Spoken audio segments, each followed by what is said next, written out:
This is one of those Toro timemasters. It has a surging problem. Could either be like an air leak or starving for fuel. I'm thinking more likely it's starving for fuel.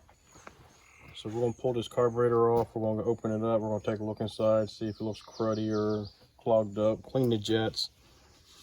Maybe run it through the ultrasonic cleaner, see if that helps any. So I've already got the air filter cover off, and I'm getting ready to pull the hose on the carb. And I just use bolts, put them off to the shank. That way you have a good smooth surface for it to seal against. Use 1/4 inch bolts and 5/16 is what I got.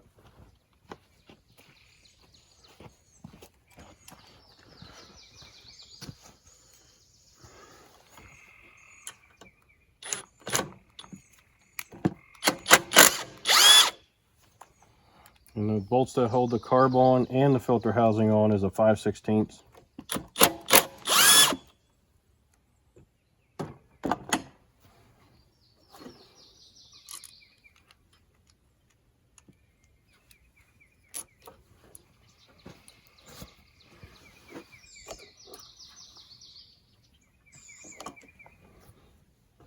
Has a silicone O-ring. I think this O-ring is swollen because as soon as I took the moved the carb out of the way, it kind of popped out of its groove. So I'll probably have to use a rubber one to replace it with. So you just take your carburetor and you just turn it sideways like this, and it'll release those rods for you. And then just undo your spring. Trying to dump some of the fuel out of it. Don't make too much of a mess on the bench. Yeah.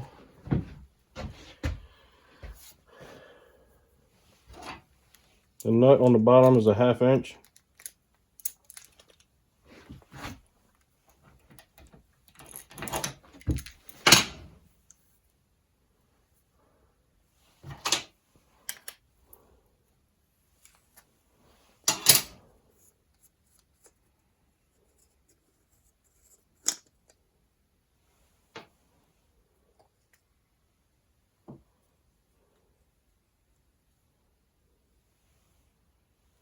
Smells like fuel. There's a little bit of junk in the bottom of it.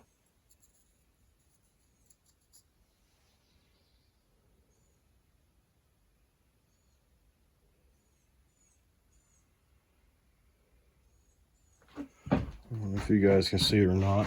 You see some brown stuff in there, which is probably rusty water. Might be a hair bit of water in the bottom of it, not much. And some debris. I'll clean that out real good. So the bottom of that bowl there, all those little specks that you see in the bottom of it, corrosion due to water. There's no holes in the bottom of it yet, so it's still good.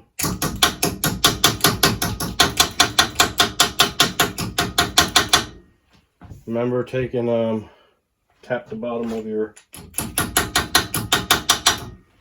bowl out, because remember when you tighten it up, it kind of pushes the bottom of the bowl in, and when before you put it on, you need to flip it over and hammer it back out. That way it creates a little bit of clamping pressure, because now when you do that, it'll be a tiny bit of void between the bottom of the bowl and the bottom of the carb here. And then as you tighten that nut up, it'll pull that down, the center of it down, until it touches here, which will create a clamping force around this outside edge against your O-ring. I had to learn that the hard way. by having a leak around that bowl gasket. Put a new bowl gasket on and still had the same leak. So I took a look at it and realized that, you know, this was caved in, and there wasn't much clamping force against the carburetor.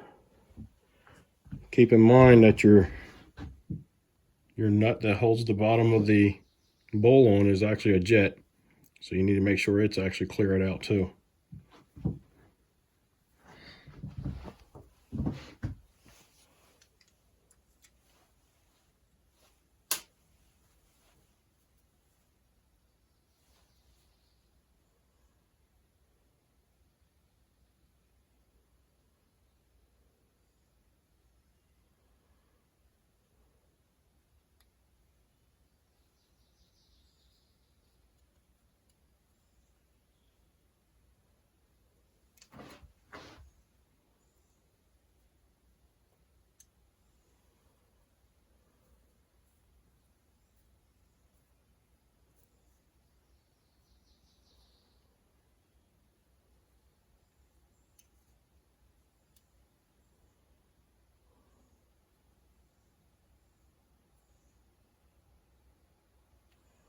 Yeah, I think I'm gonna run this through the cleaner.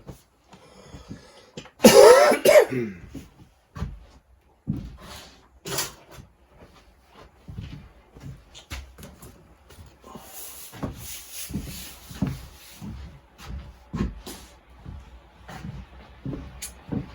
this thing plugged in. Get it turned on.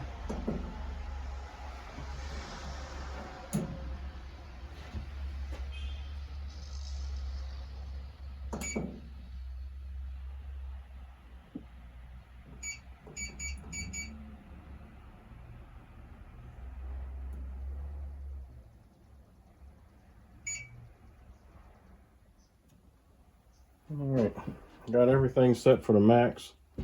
We'll give this thing a little bit of time to heat up. I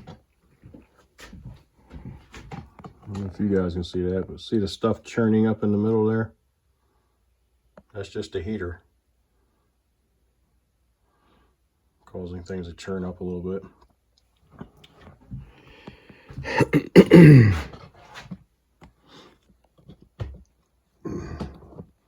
All right, not a whole lot left for me to do.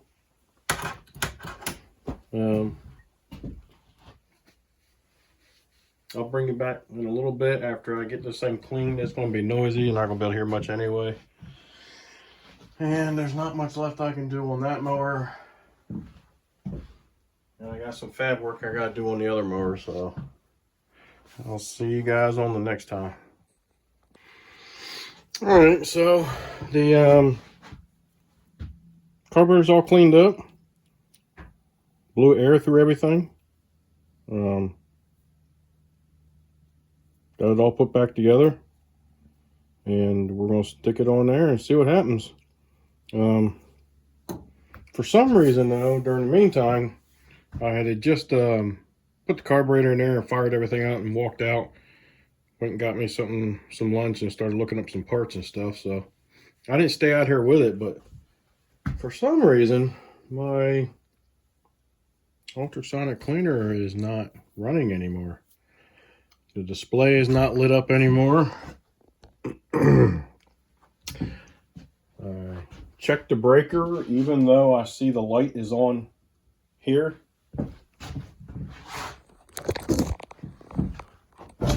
Alright, so that tells me that this whole outlet is working.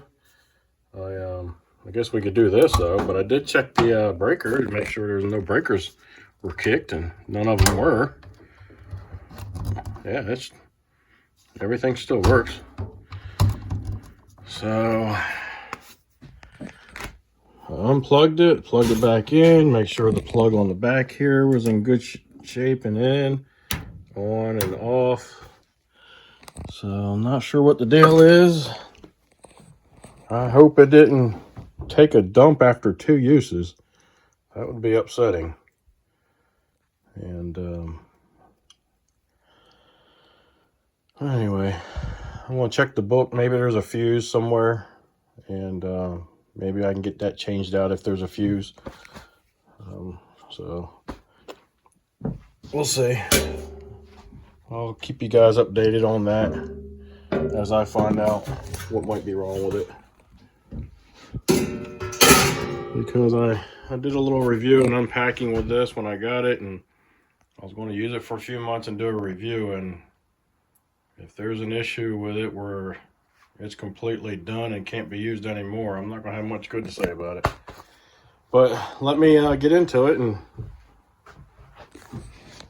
do some research and look at the book. Maybe there's a fuse, so I'm not going to condemn it right yet. All right, let's go out here, get this carb reinstalled, and see if this mower runs any better without surging, and we'll go from there.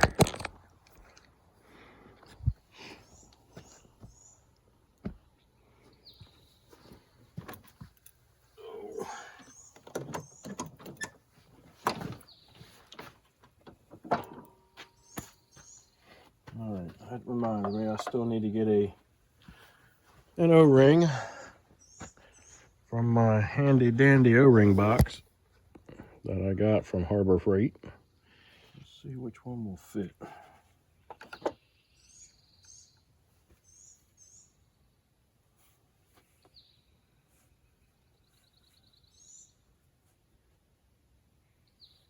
I think that one will work. So this rubber O-ring out of my O-ring box is what we're going to use. Set that in place.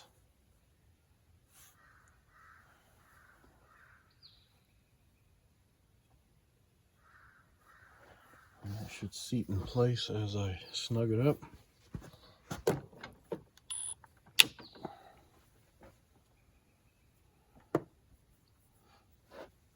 Remember, turn your carburetor like this. That way you're able to reinstall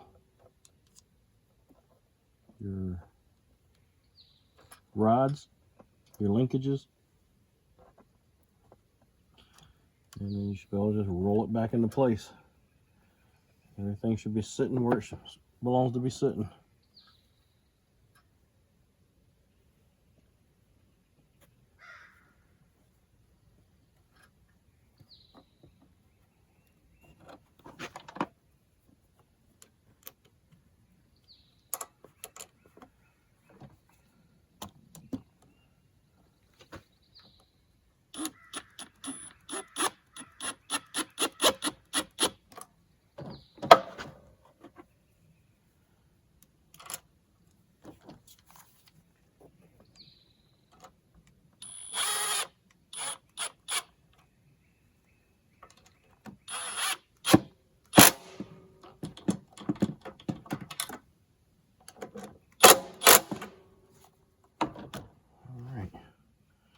Don't forget your spring.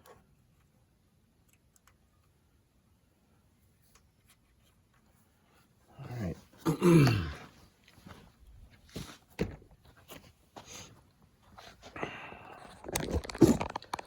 All right. So our rods are on. Our spring is in. Looks like Mr. Williams is here to pick up some of his stuff.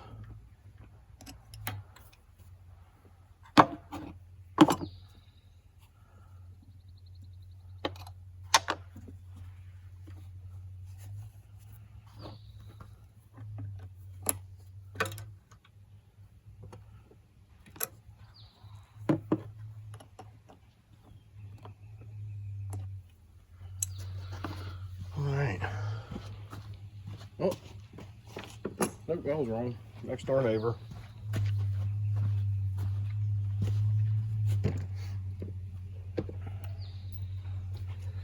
All right, we'll get our filter housing put back on.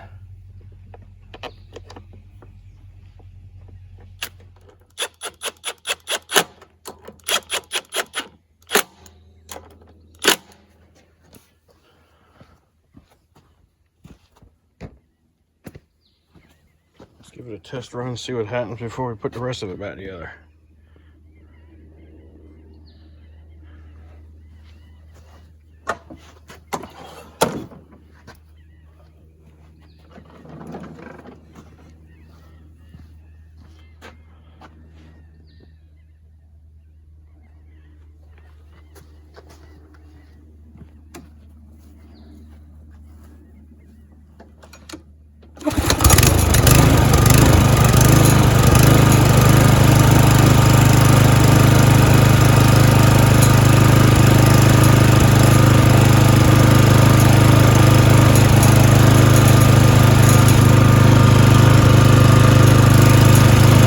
No more surgery.